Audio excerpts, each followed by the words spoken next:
Welcome back to the Anfield Dream podcast. Guys, that game was pretty much the summary of the season. Start out strong, everything going well. All right, time to bring on, a few guys, 4 on, give them the playing time, 2 games less in the season, 2 games left with Klopp. And what did they do? No rhythm, immediate collapse, give it away. Yeah, kind of indicative of the season.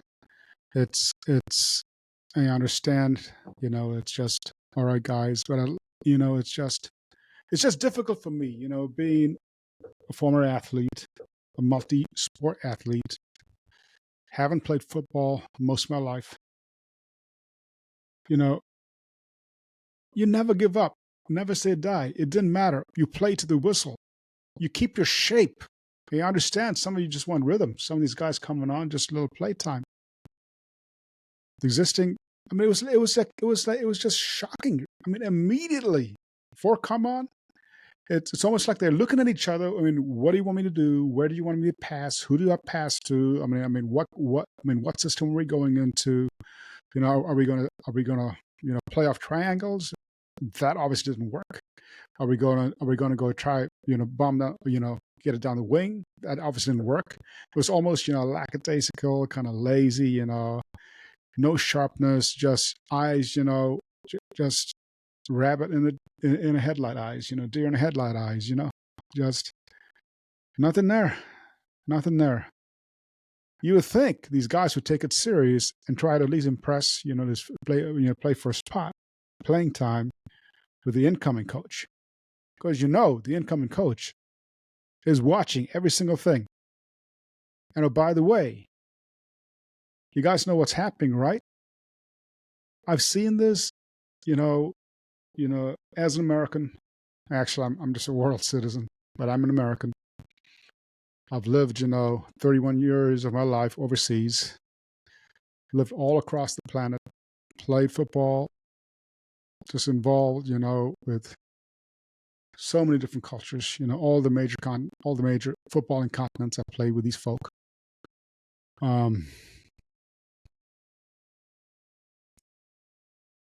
It's just difficult for me to swallow.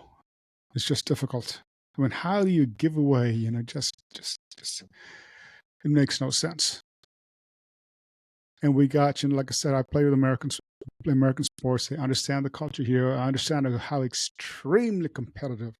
If anything at all, if you guys know about, the U.S., it's just in the culture. It's a part of our DNA. We never quit. We will fight to the very end, and we expect to dominate.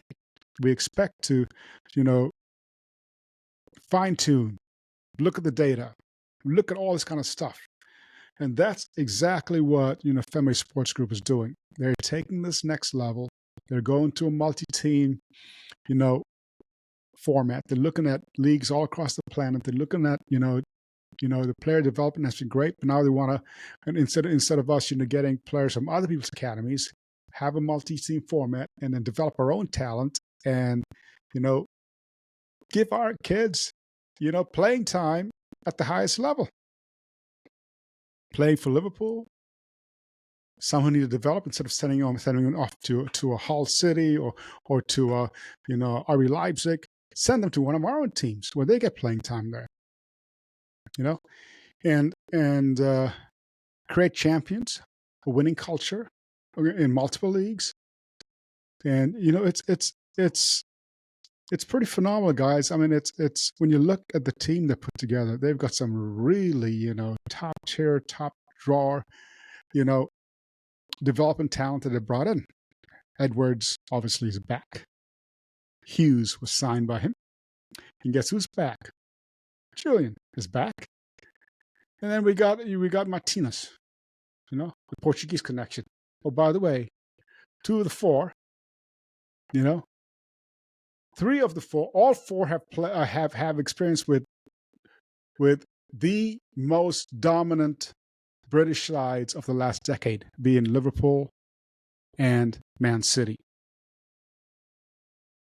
A-listers here, guys. A-listers, and you think these players will take it serious?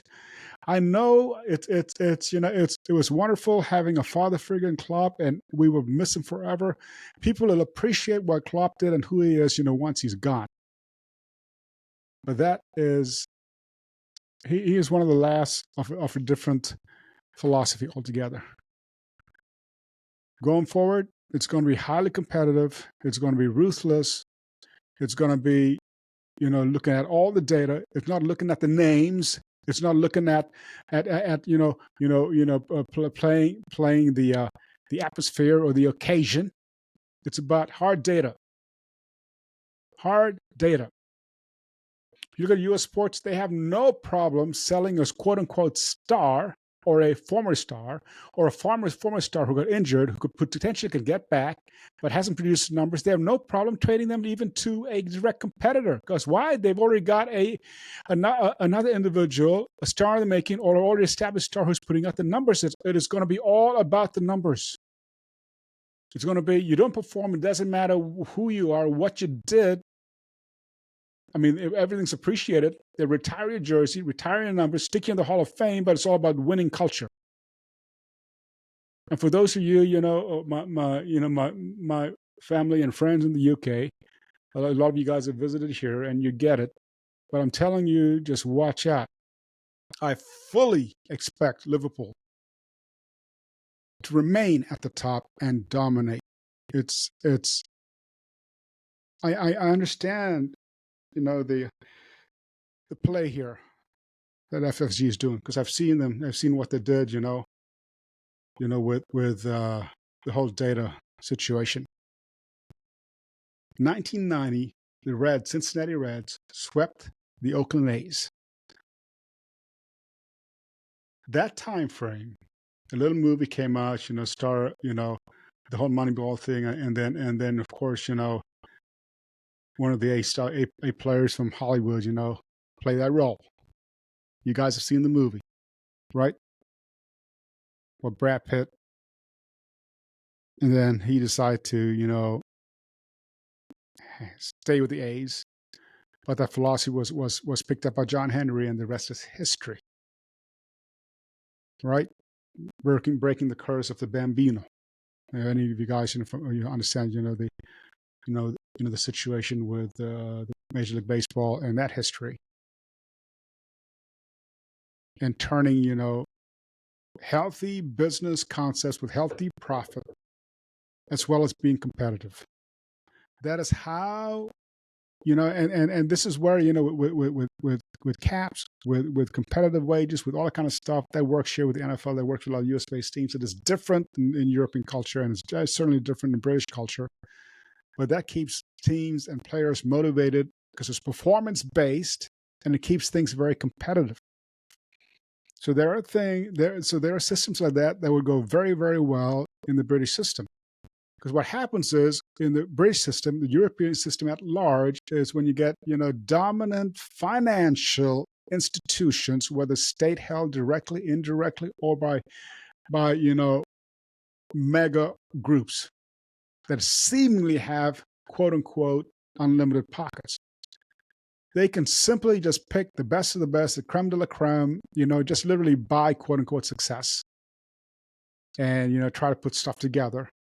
And you get a bunch of galacticos and a big ego. You need a coach with a big ego who can handle the ego, and a manager with a big ego who can handle the ego. You need directors with big egos who can handle the ego, and so on and so forth, all the way up the chain. And you get that all together, and you get a Real Madrid, you get a Man City, you get the picture. You get a specialized investment group that specializes in sports and understands profitability and understands player development and understands seats in the stands and bodies in the seats in the stands, and understands global coverage and global marketing and global appeal, and all these kind of things. There's so many intricacies and nuances that go into the modern game. It's not just purely for the joy of the game like it used to be, because it's so competitive. What FSG's done They're it's not just the folks that get the limelight. I've been in big corporate for many years myself as a former boss. Believe me, you just see the Edwards of the world, the Julian Wards of the world, the Richard Hughes and the Martinezes, and all the recognized big players that get a little press. But there's a whole staff that go with these people who are absolute data nuts. These guys are, in the UK they call them bobbins, right? These guys are absolute geniuses. They don't just look at FBRF or Opt or whatever. It's way past that. In several, throughout the season we talked about, emotional, spiritual, mental, physical. They look at all the data. The collapse, quote unquote, has purely been mental. Everybody's tired. It's not about physical, mental, and emotional. So many missed chances that should have been finished off, emotional weakness, losing it, and then mental fortitude to see it through. And when that breaks down, the spiritual breaks down, because the spiritual bit is what? It's when you play as an organization, not as an individual. And what happens is people, some of our guys got frustrated.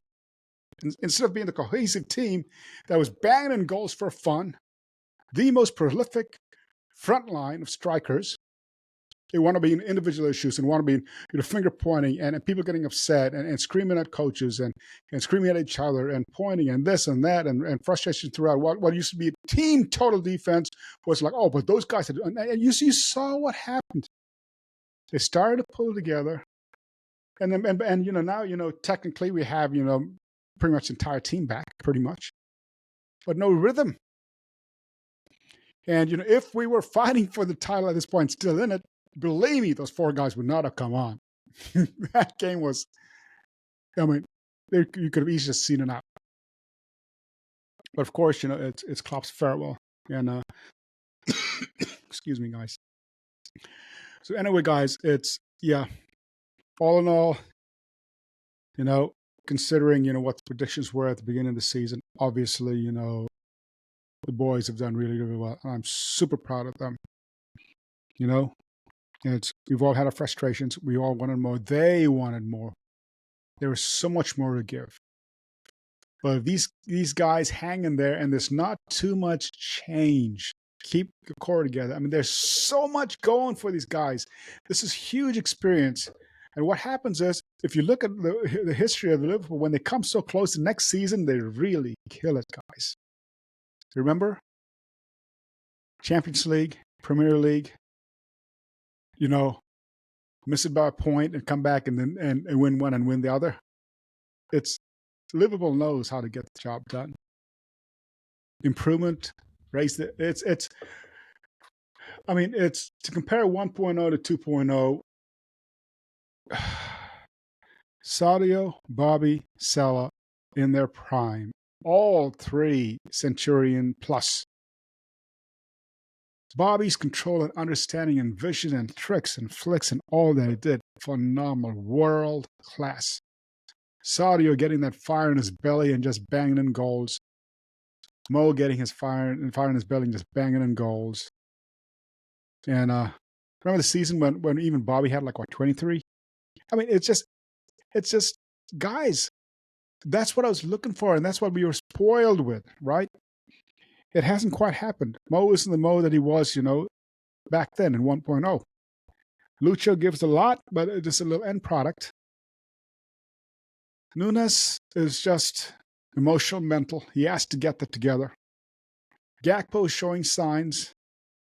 We know what Diogo brings, but the issue is just tough luck with impact injuries, and then the odd muscle injury, but mostly just tough luck with impact injuries.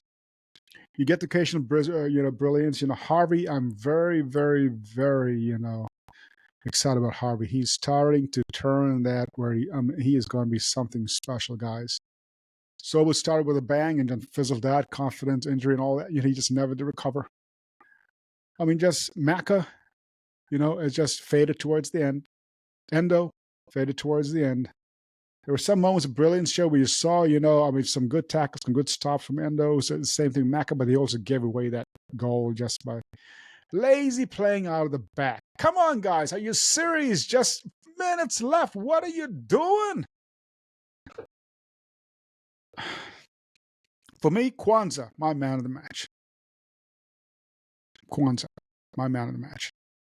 The kid gets a beautiful, guided held header, across the keeper. I mean, and brilliant carrying of the ball, great passing, great vision, good stops, good defense. Yeah, a couple of moments, but still overall, considering what everything is going on, Trent obviously can spray, but still not that the match fitness is still not there, and a little lazy at times, but it's just his personality. It's just how he is. Of course, don't know what happened to Robo. I guess he's injured, but Joey did his thing. But there were so many times when it just wasn't quite there with his passing. And of course the frustration. Mo is just. It was a little bit surprising. I mean, a couple of times he really got bullied off the ball. It's not what I'm used to seeing with Mo. Mo usually does low center of gravity. He gets his rear into the and get himself between the ball and the player. And it was hard. It's always been typically hard to get him off the ball. But there were a couple of moments there. But anyway, like I said, it was still, in the bag. I mean, they just had to play it out and take out the four guys who are running the engine room and bring in four guys and rhythm gone, everything gone, nobody stretching. You had, I hate to say it, another offsides goal. Tight. Close. We just had one too many of those. Like I said, it's just peripheral vision. We talked about the 270s, right? I mean, having played, both forward and attacking, box to box mid. It's just I always would scan 270 left, 270 right. So I always and always on a swivel, always looking, making it on. I mean, who to pass the ball to, where can I receive the ball? I mean, constantly. I mean, it's just if you're always doing this, you should never be offside. Every once in a while, you get the freak offside, but if you're aware, situational awareness, you should never be offside. It's just, I don't understand. If all he had to do was do a 270 left, 270 right, and hold back. It's not like he's not pacey. He has the pace. Yeah, it was a tight one, but it shouldn't even be tight, is my point. That was a tap-in for Mo. And Darwin just like marginal offside again. It's just, I don't know. Like I said, I mean, I still believe in the kid. He has so much potential. That mental, emotional thing is he needs to get that in check, and he needs to work it out. He's too just reactive. It just emotional strength. It's just you got to have tough skin. I mean, people. This is the real world. I mean, life is tough. And especially when in the spotlight, I mean, you're going to have people who are going to support you, and they're always going to be people who are going to say absolutely nasty things about you. I mean, I've been called every book in the name and some in about a billion languages, right? I mean, but I never let it get to me. It's just, who cares? It's just, sometimes, I'll tell him, hey, it's just, I'll just laugh at him and say, hey, you want to say something, man, that's kind of weak. Hey, let me give you a book here. These are probably better. If you want to diss on me, here's something that's, maybe going to, at least, if you're going to, but some of these people are getting personal and say nasty stuff, DMs and all that garbage. That's just over the top. But still, whatever it was, I never let anything get to me. It's just, that's that mental toughness, that emotional stuff. You can't. It is what it is, guys. But anyway, it's just, I saw the joy, and then I saw the disappointment on Klopp's face, and then the smile came back, and it's just, he's like, almost like internally, one of the interviews, just so annoying, is one of those gals like, so what are you going to build on it? And he looks at her like, are you serious? Build? Have you not heard the news? Check. I mean, these reporters, I don't get it. These interviewers, it's just, Bill, this is his penultimate game. He has one game left, and he's retiring from Liverpool. Build? I mean, the questions these reporters ask is just like, I mean, are you brain dead? Are you just on an island, in a different planet, different galaxy? It's like, what kind of question is that? And Klopp just kind of like taking it back and look down at her and is like, build? And he laughed it off and just complete, what Klopp does. He just changed the subject and just whatever. He handled it really well as always. So Gonna miss Klopp. We're all gonna miss Klopp. The players are gonna miss Klopp. That father figure, all that. That was Klopp. That's special. That's used to be the norm, extremely rare. That's a dying breed, unfortunately. Whoever the next coach is going to be, it looks like it's going to be Arne. And yeah, pretty much we know it's going to be Arne. But this is going to be a data-driven, ruthless Liverpool coming up. And yes, we want defensive, we want offensive, we want ball control, ball retention. It's just if I were to what I want to see with him coming in, where he keeps the 4-3, or if he goes to the 4-2-3-1, or whatever system he brings in. All I want is the spacing. That is what football is all about. You get the spacing right. It's very important. If the ball is out here, move over, have an outlet, but the spacing, depending on the system, it's you're setting a net. You maintain that 10 yards, 10 yards, 10 yards, whatever it is across the pitch.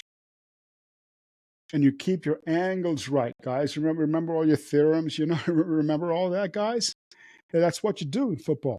So it doesn't matter where the ball is. You close the angles and you force the error and you make the interception, and then you go on the offensive and you counter or you attack. And when you do that right, football is such a beautiful game. It just is. But when you are weak emotionally, weak mentally, you lose your shape. You're just looking at each other. It's like, hey, where am I supposed to? I mean, where are you going? Are you going to do that? What are you? And then it was just, I just wanted the win for Klopp, man. Is it too much to ask? And when I saw the 4, I was like, Tottenham all over again. Crystal Palace, Everton, Man U, just go back when the slide started. You could just see it coming. Instant loss in shape, instant loss in communication, instant loss in all of that. It's like no rhythm. I mean, all of it just gone. Too much. But I understand what Klopp is doing. I just wanted to win. Anyway, we have a home game coming up on the weekend. Wolves.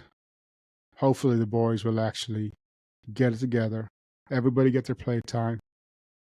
But keep it together and win. At least one last win.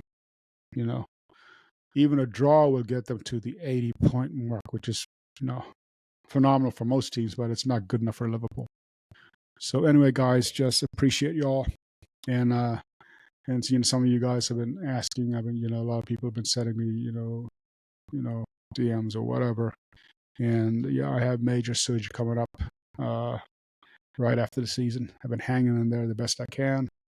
24/7 pain management. It's been, a rough last few months, but hopefully everything goes well, God willing, and PT recovery, all that goes well, and I'll be able to get back to it, and just do I know what I'm capable of doing, and provide updated information, get more into the corporate side, the management side, the development side. I really, really, really enjoyed watching the academy and that relationship, watching the entire back office, the back office staff, the backroom staff. Everything is changing, even medical. It's all changing. Goalkeeper, all of it is changing.